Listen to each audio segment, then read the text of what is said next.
Is Tony Hawk gone insane? Tricking off a fire truck, a cop car, and freeway traffic? It's Tony Hawk's Pro Skater 3, with 8 massive living levels that let you trick off of everything. Choose from 13 skaters, create a skater, a skate park, even play online. What's Tony Hawk doing on the freeway? Frontside nose grind. Tony Hawk's Pro Skater 3, rated E to T.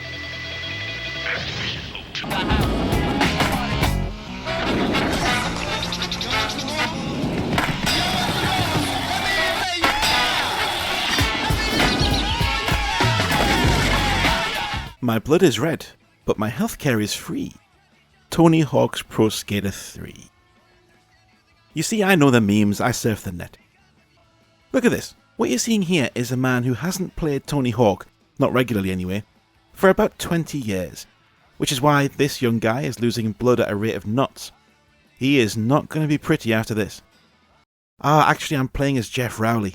Yeah, he wasn't that pretty anyway. So this gameplay seems to perfectly represent what would happen if I dragged my dissolving 42-year-old bones onto an actual skateboard now and tried to move at any degree of pace on it.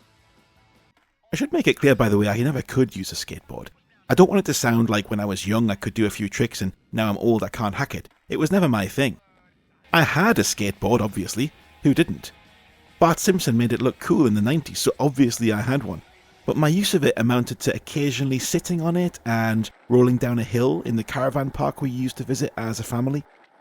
That's why I had a really wide one, so I could park my arse on it. So you might think that this is an odd choice for the list, but the early 2000s were a unique time. Skate culture spread far beyond people who actually used skateboards or had any particular talent.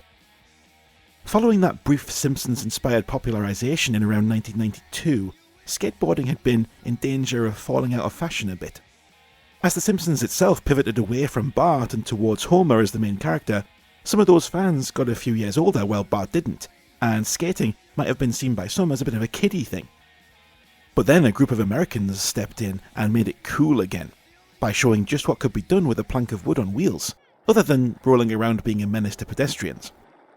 No, but I nearly got arrested before and that, but all I want is 23p. I've got to get 9 bar, man. I've got to get it, and I run. I run for gold. Right.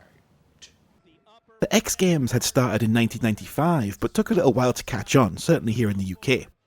It's worth bearing in mind that it's harder to skate in the UK because our streets look like this, so it requires a bit more work to keep in the forefront of the culture. The X Games did a really good job of being an alternative Olympics, exuding a coolness and making huge stars out of BMX riders and skateboarders. And, of course, one of the biggest of those stars was Tony Hawk. There are athletes who define their sports, and there are sports which are defined by individual athletes. Such is the case with Tony Hawk of Carlsbad, California. Now don't at me, okay? I don't know enough about skate culture to get into it about who invented what and who pioneered this or that, or who deserved more recognition for the other. I don't know, and I don't care. No, your incredulity perplexes me, nerd. But I do know that Tony Hawk became one of those breakout sports stars who people knew about after doing some of the groundbreaking tricks at the X Games, and thus became immortalised in the 1999 PlayStation title Tony Hawk's Pro Skater. If the UK is a few years behind the trends of the USA at this point, then I myself am a further few years behind the trends in the UK.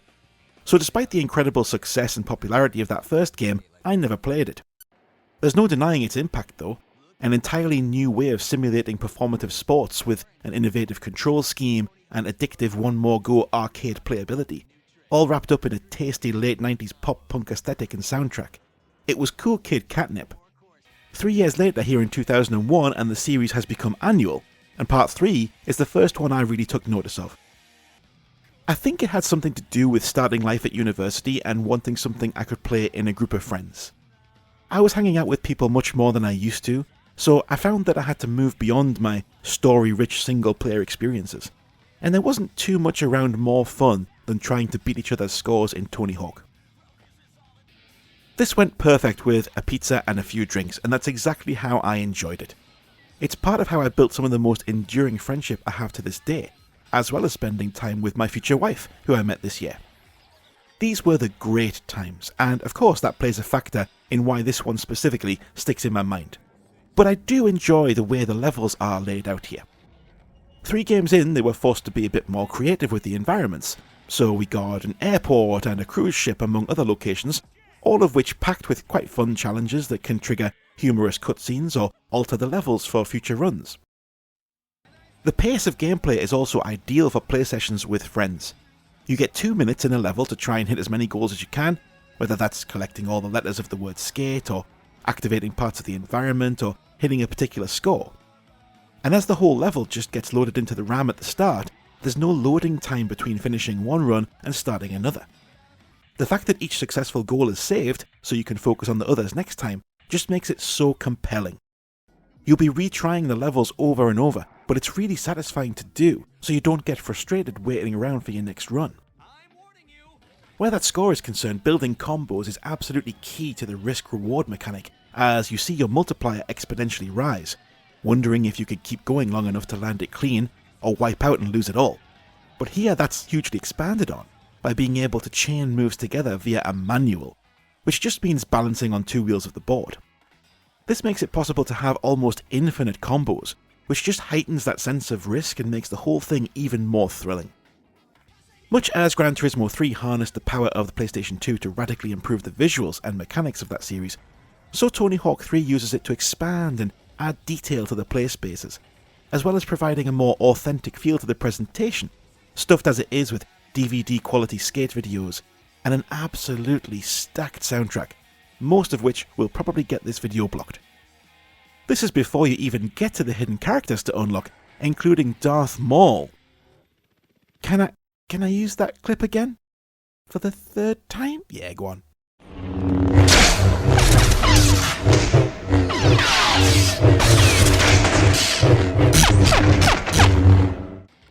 Plus, if you do really well, you get rewarded with some videos of people doing some, terrible things to themselves. Ugh.